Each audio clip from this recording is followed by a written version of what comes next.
إن الذين آمنوا وعملوا الصالحات يهديهم ربهم بإيمانهم تجري من تحتهم الأنهار في جنات النعيم دعواهم فيها سبحانك اللهم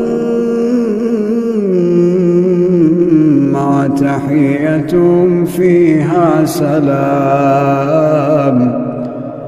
وآخر دعواهم أن الحمد لله رب العالمين.